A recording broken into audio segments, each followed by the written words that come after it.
Ndërkohë që Omeri e pyeti Ibn Abbasin, duke I thënë: "E kedhalika taqulu ya Ibn Abbas?" A kështu më dënë ati o Ibn Abbas? I thot Omeri radiallahu anhu, ai thot ja. Atë I thot: "Fama taqul?" Çfarë mendon? I thot: "Huwa ajru Rasulillahi sallallahu alaihi wasallam a'lamahu lahu."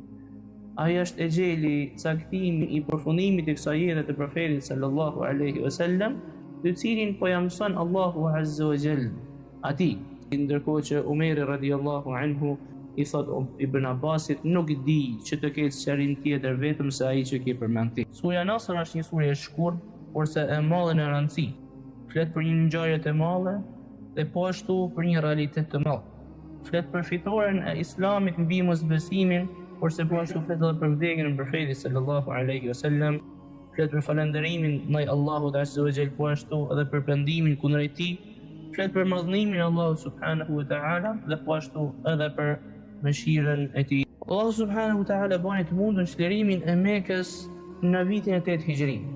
Në vitin e 6 Hijri, 2 vjet përpara, ishte bërë marrëveshja e Hudejbiyes mes muslimanëve dhe mosbesimtarëve, ndërkohë që mosbesimtarët e thynën këtë marrëveshje dhe profeti sallallahu alaihi wasallam u nis për të çliruar Mekën.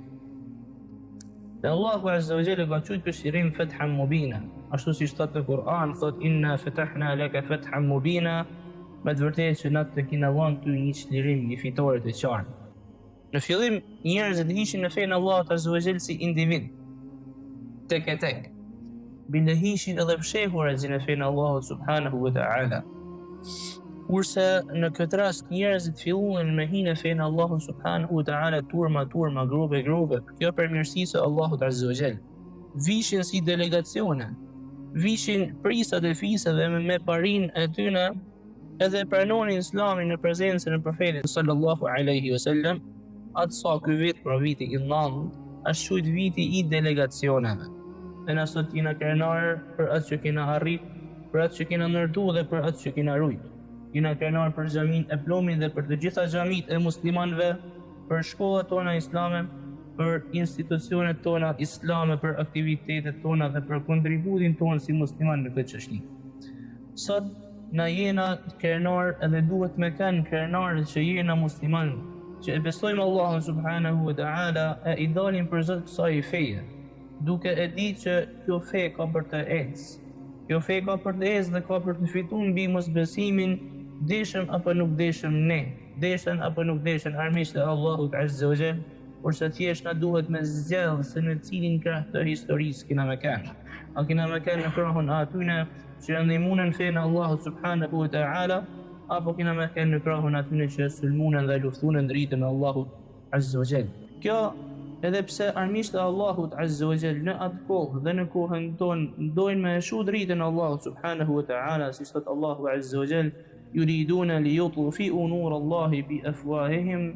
Ata dojnë që me e shu dritën e Allahut subhanahu wa ta'ala me gojët e tyre, wa ya'ba Allahu illa an yutimma nurahu, kurse Allahu e refuzon këtë gjë edhe e plotson dritën e tij, walau kariha al-kafirun, edhe nëse kjo gjë nuk I kënaq mosbesimtar.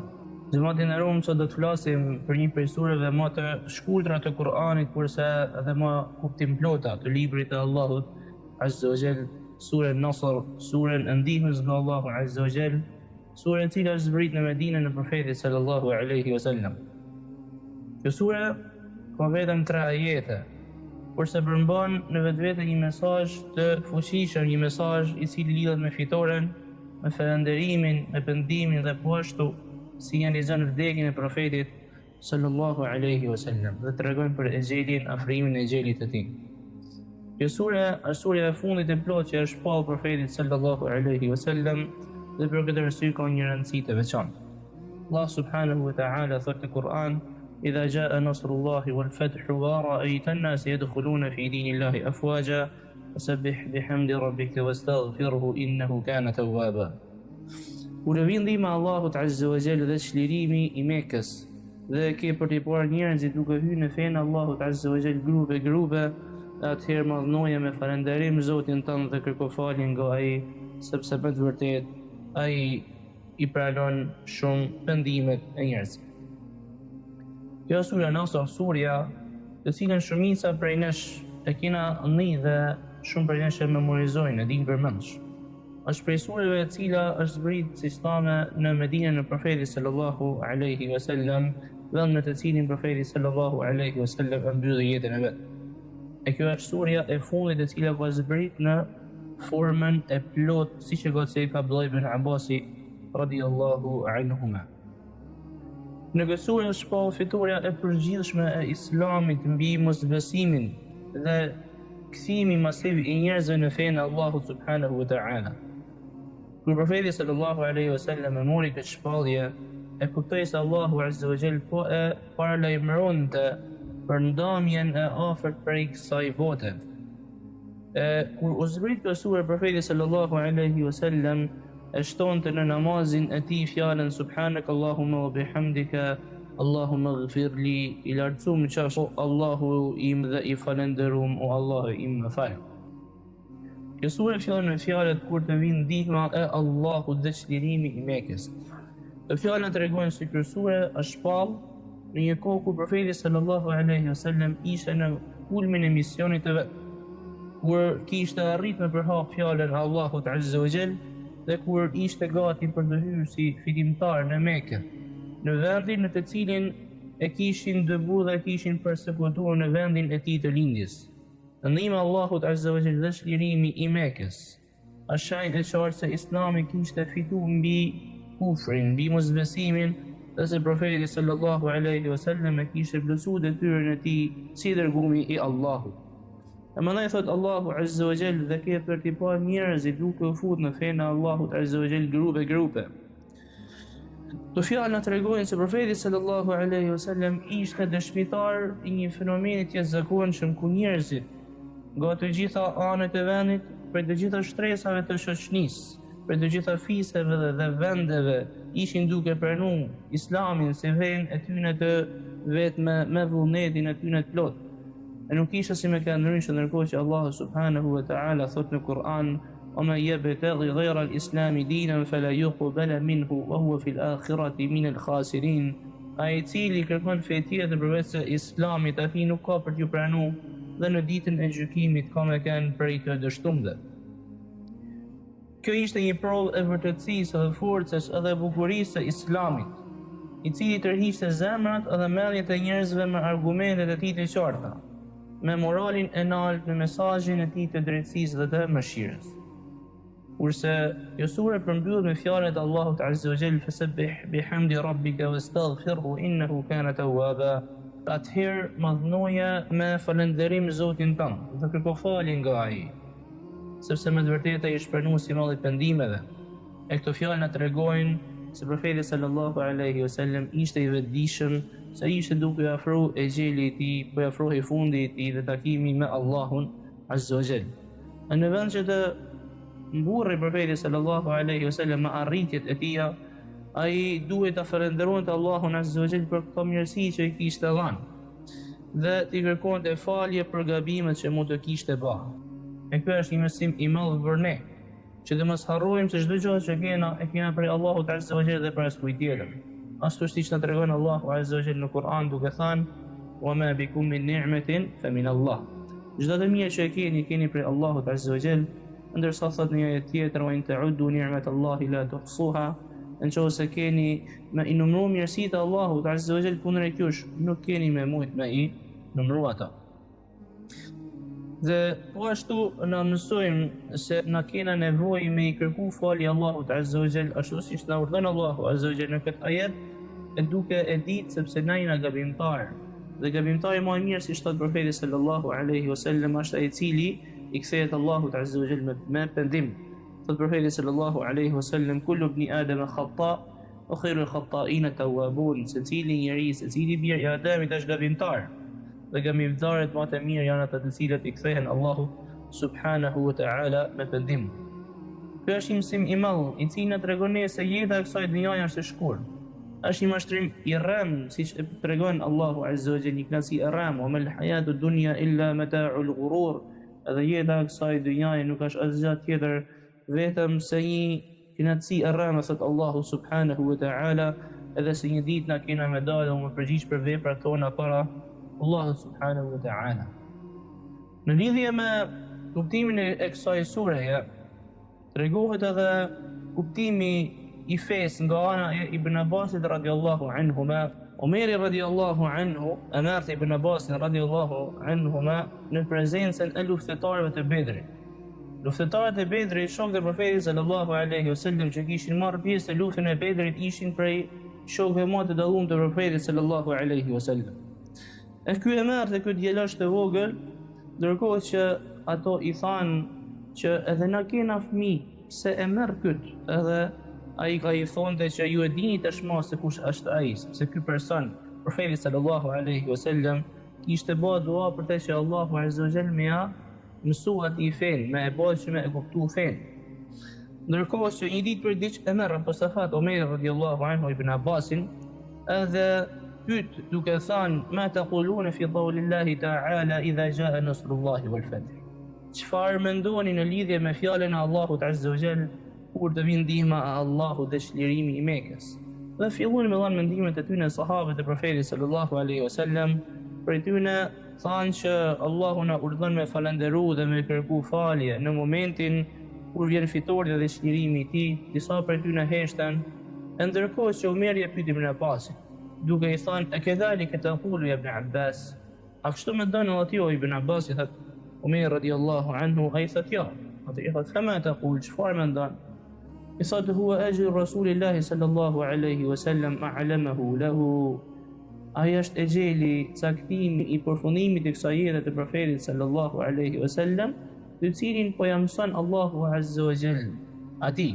Ndërkohë që Omeri radiallahu anhu i thot Ibn Abbasit nuk di që të ketë sqarim tjetër vetëm se ai që ke përmend ti. Ndërsa Aisha radiallahu anha, shoqja e Profetit sallallahu alaihi wasallam, tregon që kur zbriti kjo sure, Profeti sallallahu alaihi wasallam i shtonte në namazin e tij këto fjalë duke thënë subhanak Allahumma wa bihamdika Allahumma ighfirli, lartësuam qofshi o Allahu im dhe i falenderom o Allah më fal mua. Pra Allahu azza wa jalla thot idha jaa nasrullahi wal fath, kur të vinë ndihma e Allahut. Ndihma dhe fitoria e Allahut azza wa jalla është gëzimi më i madh që arrin njeriu në rastin që kjo fitore bëhet me të drejtë. Allahu ja përmend këtë ajet Profetit sallallahu alaihi wasallam, ja përmend ndihmën edhe triumfin që i kishte dhënë kundrejt mosbesimtarëve. Përmend çlirimin e Mekës edhe pozitën që ky çlirim kishte tek Allahu azza wa jalla, duke treguar që ky çlirim nuk është sikur se janë çlirimet e tjera, por se ka një pozitë dhe veçantë tek Allahu azza wa jall. Sahabët e dishin që është për qëllim çlirimi i Mekës. Allah subhanahu wa ta'ala bani të mundur çlirimin e Mekës në vitin e 8 Hijri. Në vitin e 6 Hijri, 2 vjet përpara, ishte bërë marrëveshja e Hudejbiyes mes muslimanëve dhe mosbesimtarëve, ndërkohë që mosbesimtarët e thynën këtë marrëveshje dhe Profeti sallallahu alaihi wasallam u nis për të çliruar Mekën. Dhe Allahu azza wa jalla ka thënë që çlirim fathan mubina, ashtu si thot në Kur'an, thot inna fatahna laka fathan mubina, me të vërtetë që na të kena dhënë ty një çlirim, një fitore të qartë. Dhe e përfundon Allahu azza wa jalla këtë sure duke thënë dhe kemi pa njerëzit duke hyrë në fenë Allahut azza wa jalla grupe. Në fillim njerëzit ishin në fenë Allahut azza wa jalla si individ, tek e tek. Bile hishin edhe fshehur në fenë Allahut subhanahu wa ta'ala. Kurse në këtë rast njerëzit filluan me hinë fenë Allahut subhanahu wa ta'ala turma, grupe. Kjo përmirësisë e Allahut azza wa jalla. Vishin si delegacione, vishin prisat e fisave me parin e tyne, edhe pranonin islamin në prezencën e Profetit sallallahu alaihi wasallam, atë sa ky vit për viti i 9 është shujt viti i delegacioneve. E thot Allah subhanahu wa ta'ala fasabbih bihamdi rabbika wastaghfirhu innahu kana tawwaba. Atëherë madhnoje me lavdërim e falënderim Allahun azza wa jalla dhe kërko falje nga ai, sepse ai është pranues i madh i pendimeve. Mas këtyre mirësive të shumta Allahu na drejton ne që me enalcuat të prej çdo lloji të mete, edhe me e lavdëruat edhe po ashtu me i kërku falje ti për gjunahet tona. Kjo për sa i përket tefsirit, shpjegimit të kësaj sure në mjet e përgjithshme, dhe kjo prej emrave të kësaj sure po ashtu është suratu Tawdir, surja e lamtomirë, sepse tregon për ndarjen e profetit sallallahu alaihi wasallam për kësaj jete. Surja Nasr është një sure e shkurt, kurse e madhe në rëndësi, flet për një ngjarje të madhe dhe po ashtu për një realitet të madh. Flet për fitoren e Islamit mbi mosbesimin, kurse po ashtu flet edhe për vdekjen e profetit sallallahu alaihi wasallam, flet për falënderimin ndaj Allahut azza wa jall, po ashtu edhe për pendimin kundër tij, flet për madhnimin e Allahut subhanahu wa ta'ala dhe po ashtu edhe për mëshirën e tij. Aqulu qawli hadha wastaghfirullaha li wa lakum. Alhamdulillahi wahda wassalatu wassalamu ala man la nabiyya ba'dahu amma ba'd.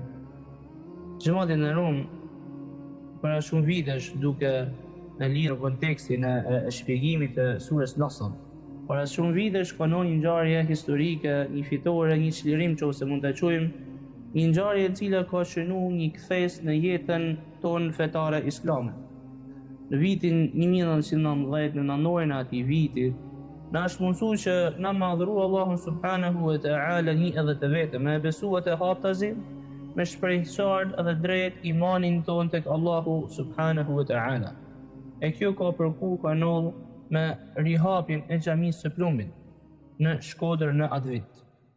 Në ato vite të arta përpara, xhamia e Plumit, ashtu siç ishin edhe xhamitë e tjera, ishin grabit dhe ishte përdhos fjala Allahut subhanahu wa ta'ala, kurse Allahu azza wa jalla, i cili i ringjall të vdekurit, ai i cili e përtërin tokën mos ia bua shkrumt e hi, bani të mundur që mu rihap kjo xhamia dhe xhamitë të tjera, kjo xhami në praninë e 50.000 vetave të ardhur nga të gjitha anët. Në atë ditë, Hafiz Sabri, Allahu mëshiroft, kryetari i bashkisë islame në atë kohë, kjo majt një ligjërat, një fjalim rreth asaj ngjarje të shënuar për besimtarët. Allahu ja shpërbleft aty në hoxhallarëve dhe ata besimtarë që janë bërë shkak për këtë punë. Kjo edhe pse armiqtë e Allahut azza wa jall në atë kohë dhe në kohën tonë dojnë me shu dritën e Allahut subhanahu wa ta'ala, si thot Allahu azza wa jall, yuriduna liyutfi'u nurallahi bi afwahihim, ata dojnë që me e shu dritën e Allahut subhanahu wa ta'ala me gojët e tyre, wa ya'ba Allahu illa an yutimma nurahu, kurse Allahu e refuzon këtë gjë edhe e plotson dritën e tij, walau kariha al-kafirun, edhe nëse kjo gjë nuk i kënaq mosbesimtar. Hapja e xhamisë së Plumit ishte shtnia e parë që dha sinjalin fatlum se Islami jo vetëm që nuk ishte harruar, kurse vazhdonte me kënd i gjallë edhe i freskët në zemrat e muslimanëve shqiptar. Ajo ishte fillimi i një procesi të gjatë e të vështirë të rinërtimit të jetës islame në vendin tonë. Ishte një fitore për Islamin dhe për musliman. E na sot jena krenar për atë që kena arrit, për atë që kena ndërtu dhe për atë që kena rujt. Jena krenar për xhamin e Plumit dhe për të gjitha xhamit e muslimanëve, për shkollat tona islame, për institucionet tona islame, për aktivitetet tona dhe për kontributin tonë si musliman në këtë çështje. Sot na jena krenar edhe duhet me kanë krenarët që jena musliman, që e besojmë Allahun subhanahu wa ta'ala, e i dalim për zot kësaj feje, duke e ditë që kjo fe ka për të ecë. Kjo fe ka për të ecë dhe ka për të fituar mbi mosbesimin, deshëm apo nuk deshëm ne, deshën apo nuk deshën armiqtë e Allahut azza wa jall, kurse thjesht na duhet me zgjellë se në cilin krah të historisë kena me kanë. A kena me kanë në krahun atyne që ndihmuan fen e Allahut subhanahu wa ta'ala, apo kena me kanë në krahun atyne që sulmunën dhe luftunën dritën e Allahut azza wa jall. Na duhet me kanë po ashtu të vetëdijshëm për sfidat që i presin musliman, për përgjegjësitë që kena, për mëshirësitë që kanë me dalë në këtë rrugë, për detyrat që na duhet me kryer si musliman në shoqërinë ku jetojmë. Na duhet me kanë shembull për ata që na rrethojnë, me kanë qelsa të së mirës dhe po ashtu me kanë faktor përmirësues në shoqërinë që na rrethon edhe mos me kanë e kundën. Duhet me kanë të bashkuar në të vërtetën dhe në besimin e të parëve tanë të devotshëm, në besimin e 3 gjeneratave të para të sahabeve, të shokëve të profetit sallallahu alaihi wasallam, të atyne që erdhën mas tyne të tabi'inëve dhe gjeneratës tjetër, atyne që erdhën mas tyne tabi'inëve. Duhet me kanë të fortë ndaj vështirësive dhe po ashtu të durum ndaj provave, sepse më të vërtetë që fitoria i përket fesë Allahut azza wa jalla.